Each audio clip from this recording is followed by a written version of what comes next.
Bom dia, sétimo ano, tudo bem, pessoal? E aí, como que passaram de feriado, final de semana? Foi bom, né? Deu para descansar um pouquinho. E deixa eu falar, nós vamos começar hoje corrigindo a nossa tarefa que eu deixei, tá? Exercícios 5, 6 e 7, né? Não é isso? Para o dia de hoje. Então, eu gostaria já de dizer para vocês prestarem atenção na correção, que hoje eu vou fazer essa correção oral, tá? Hoje eu não vou corrigir mostrando na lousa, porque a gente precisa trabalhar essa parte também, né? Precisa trabalhar para vocês prestarem mais atenção, terem mais autonomia, né? De fazer pelo menos a correção oral, né? É bom para vocês criarem mais autonomia, tá? Então, nós temos aí na página 63 o exercício 5. Lá no exercício 5 pede assim: leia o texto. O texto chamava a alma e o peso. E depois, na letra A, já pede para vocês fazerem o seguinte: releia a frase: parecia estar sempre prestes a desmaiar quando falava, a respiração ofegante e o aspecto de angústia nos olhos. Identifique os verbos que indicam ações durativas no passado. Então, se vocês observarem aí, quais verbos que indicavam ações que já aconteceram lá no passado, né? Mas que eram durativas, né? Prestando bastante atenção aí na frase. Olha só, parecia, então é algo que já aconteceu. Parecia estar sempre prestes a desmaiar quando falava, né?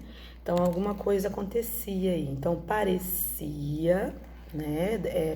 Verbo que está no passado, ação durativa, e falava, tá? Então como vocês vão colocar aí? Vocês vão fazer a correção colocando que as formas verbais parecia e falava, né? Indicam as ações durativas no passado, ok? Os dois verbos, parecia e falava. Na letra B, a pergunta é: justifique o emprego do pretérito imperfeito do indicativo na frase vinha ao meu encontro, né? Então aí, por que se usou o pretérito imperfeito? Por que ele foi empregado nessa frase aí? Vinha ao meu encontro, né? Então, o pretérito imperfeito foi empregado para indicar que a personagem, né, não concluiu o ato de vir, vinha. A gente não sabe aí se ela terminou, tá? Em um momento que coincide aí com o passado. Então, nós vamos colocar assim: que o pretérito imperfeito foi empregado para indicar que a personagem, né, não concluiu o ato de vir, né, em um momento que coincide no passado, certo? Aí temos a letra C. A letra C, deixa eu virar minha postilha. Na letra C diz assim: na frase, não foi assim da primeira vez em que a vi. Entretanto, os verbos empregados no pretérito perfeito do indicativo denotam fatos passados habituais ou fatos passados que se concluíram. Então, o próprio nome que já está falando ali na frase, né, do pretérito perfeito, olha só. Não foi assim da primeira vez em que a vi. Entretanto, então, esses verbos empregados no pretérito perfeito, né? Então, as formas verbais foi e vi indicam fatos que se concluíram, né? Se já estava falando que está no pretérito perfeito, é um fato que já foi concluído, tá bom? Aí depois nós temos lá a letra D. Foi isso que me fez romper o habitual escudo invisível, que normalmente ergo contra estranhos. Justifique o uso do verbo erguer no presente do indicativo em um texto narrativo que utiliza pretérito. Por que foi utilizado o erguer aí no presente? Né? Então, o verbo erguer Vocês podem colocar, ele foi empregado, o verbo erguer foi empregado no presente do indicativo para denotar uma ação habitual da personagem, né? Porque lá está dizendo que, olha lá, que normalmente ergo. Então, é uma coisa que faz sempre, tá? Então, é uma ação habitual. Então, o verbo erguer foi empregado no presente do indicativo para denotar uma ação habitual da personagem, certo? Isso, então, número 5 concluído. Número 6 agora. Vamos lá. No número 6, vocês tinham um poeminha de Mário Quintana, né? O poeminho do contra. Então, tem lá, todos esses que estão aí, que aí estão, atravancando meu caminho, eles passarão, eu passarinho. Nesse poema, a palavra passarão pode ser entendida de duas maneiras, como aumentativo do substantivo pássaro ou como verbo justifique. Então, nesse poeminha aí, o que chama a atenção da gente, né? Chama a atenção que ele foi criado intitulado Passarinho, né? Então, e o poeta aí, ele falou de um passarinho, mas pôs o nome de poeminho. Eu acho que está relacionado aí, tem algum sentido junto, que ele quis relacionar alguma coisa, tá? Então, na realidade, passarinho e passarão tem duplo sentido lá no poema, né? Então, nós vamos colocar aí que passarão pode ser verbo no futuro, né, do presente, para expressar um fato que ainda irá acontecer. Passarão, futuro do presente, para expressar um fato que ainda irá acontecer, né? E ali nós temos a associação também de ideia de passarão, né? Como se fosse um pássaro grande, né? É um passarão, fazendo par ali com passarinho, passarão, né? Então, é isso. Depois nós temos o número 7. Então, o que vocês podem colocar, concluindo, né? O número 6, vamos lá. Passarão, a ideia de duplo sentido aí, né? Em relação ao aumentativo, que é pássaro grande, aumentativo de passarinho. E também passarão, verbo no futuro do presente, indicando uma ação que ainda vai acontecer, tá bom? Bom, aí nós temos o número 7, vamos lá. O número 7, deixa eu pegar a minha apostila. Essa é fácil, hein? Nós tínhamos uma tirinha do Snoopy. Vamos lá. Eu odeio vento. O vento é muito importante, sem ele não haveria vida no planeta. Os oceanos seriam lagos de água estagnada. As nuvens não se moveriam, as bandeiras não tremulariam, as orelhas não balançariam. Identifique na tira os verbos empregados no futuro do pretérito. Então tá fácil aí, né, gente?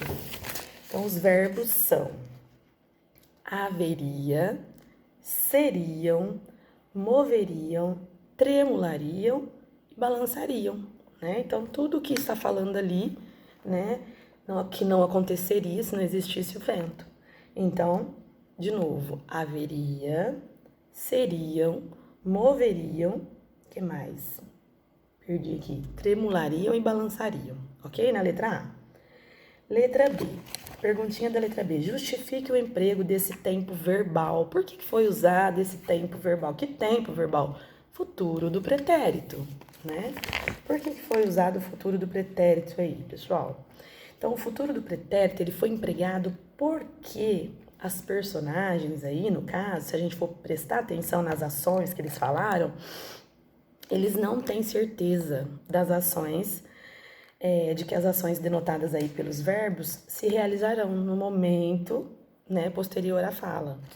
Então ali, ó, eles falam assim: se não existisse, não balançariam, não haveria vida no planeta, né? Então eles não têm certeza das ações que são denotadas ali pelo verbo, se elas irão acontecer posteriormente ao que eles estão falando, que é futuro, né?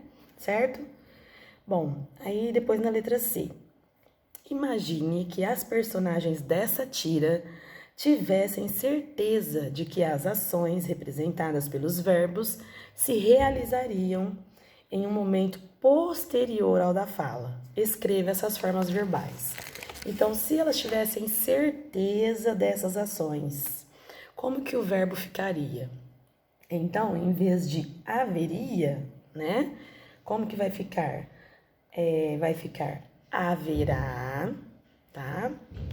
Serão com a o tio, moverão com a o tio, tremularão a o tio e balançarão a o tio, tá? Por quê? Porque no futuro a gente não usa am, balançaram, a gente usa balançarão.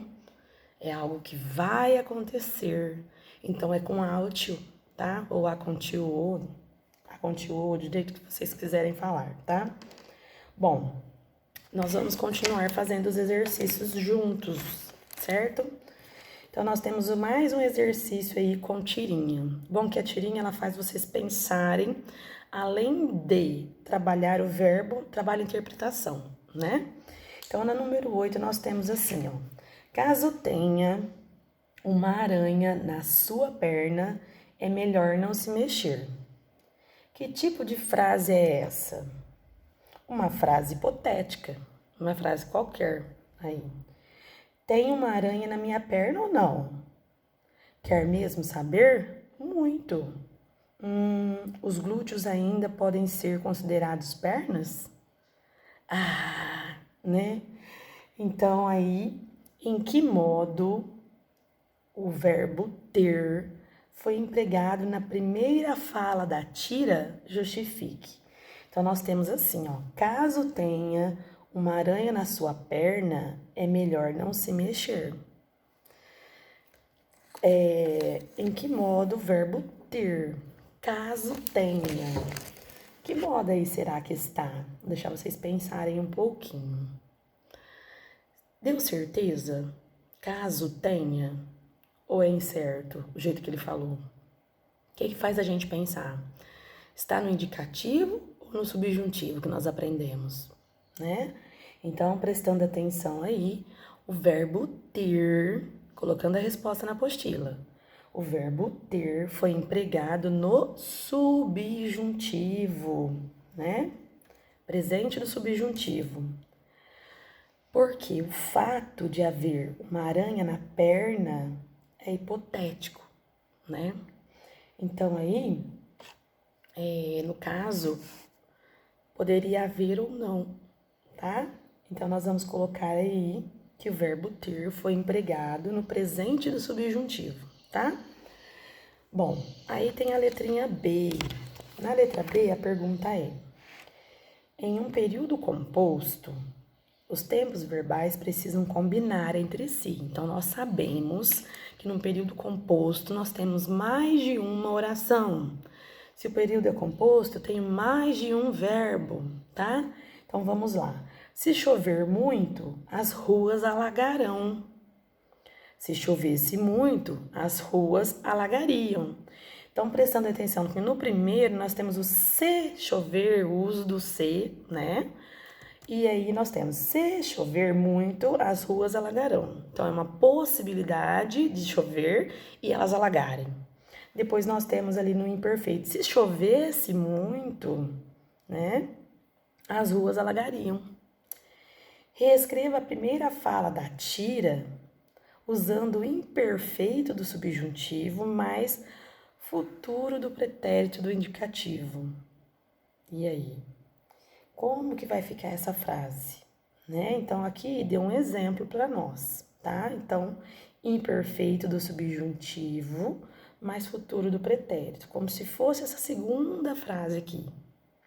Como que ficaria a primeira fala da tira, usando aí essa fórmula, né? Que foi imposta pra gente usar, tá? Então, vai ficar assim. Anotem. Caso tivesse uma aranha na sua perna, caso tivesse uma aranha na sua perna, vírgula, seria melhor não se mexer, tá? Então, é assim. Ficou igual ali a terminação que nós vimos na frase de exemplo, né? Caso se chovesse, então caso tivesse, ok? Exercício 9. Considere essas frases. Vamos lá, hein, pessoal? Trabalhando aí autonomia, né? De vocês entenderem aí, anotarem, né? Ficarem atentos. Eu gosto, assim, também para vocês ficarem mais atentos do que ficar observando só a lousa, às vezes, né? Então, vamos lá, exercício 9. O exercício 9 diz pra gente considerar as frases. Letra A. Estou procurando um site que explica como funcionam os drones. Estou procurando um site que explica como funcionam os drones. Depois, estou procurando um site que explique como funcionam os drones. Aí eu tenho, comente a diferença de sentido das frases determinada pelo emprego das formas verbais. Explica e explique. Vou deixar vocês pensarem um pouquinho. Bom, então assim, na letra A, o verbo ele vai estar no indicativo. Então, ele está nos dando certeza da ação aí, né? Então, revela que o enunciador tem certeza da existência de drones, tá? Já na letra B, se nós formos observar aí, o verbo está no subjuntivo. Então, é uma hipótese, tá? Então, na letra A, nós temos um verbo que está no indicativo, nos dando certeza do acontecimento. E na letra B, o verbo está no subjuntivo. Então, é uma hipótese da existência dos drones, tá bom? Bom, aí nós temos o 10. Leia o poema. Uma estrela namoradeira piscou só pra mim. Talvez quisesse que eu subisse ao céu, pra gente viver um amor sem fim, né? Aí nós temos, justifique o emprego do pretérito perfeito no terceiro verso. Então, nós temos justifique o emprego do pretérito perfeito. Olha só, pretérito perfeito é um fato já acabado lá no passado, né? No terceiro verso. Então, contando aí os versos, 1, 2, 3, piscou, né? Por que que aí foi usado, então, né, o verbo piscar? Então, o próprio nome já diz, né, que então denota uma ação já concluída, tá bom? Então, nós vamos colocar que o verbo piscar ali, no pretérito perfeito, denota uma ação já concluída, certo? Depois nós temos a letra B. Que advérbio indica que o eu lírico, né, os sentimentos aí do poeta, né, o que ele pensa, não tem certeza do motivo que levou a estrela a piscar. Que advérbio, né, tá na cara ali qual que é o advérbio que indica que o eu lírico não tem certeza. Que advérbio que vocês têm aí que só de olhar já dá para saber isso? Então, nós vamos colocar que é o advérbio talvez. Talvez denota dúvida, né? Não tem certeza. Aí depois nós temos letra C. Reescreva o poema passando o verbo piscar para o presente do indicativo e querer e subir para o presente do subjuntivo. Depois, comente a diferença de sentido que você percebeu entre o texto de Almir Correia e o que você reescreveu, tá? Então, vou dar um tempinho para vocês reescreverem. Vamos lá, então. Como que vai ficar? Reescreva o poema passando o verbo piscar para o presente do indicativo. Então, uma estrela namoradeira pisca, que é certeza, né? Depois nós temos assim, ó, o verbo querer e subir no presente do subjuntivo. Então, só para mim. Talvez quisesse, nós vamos mudar para queira. Talvez queira que eu suba. tá? Então, vai ficar pisca, queira e suba. Então, reescrevam o poeminha e mudem os verbos aí, certo, pessoal? Tá bom, vamos lá. Continuando, eu vou fazer os outros exercícios com vocês, mas nós vamos fazer outro vídeo, tá bom? Então, até daqui a pouquinho.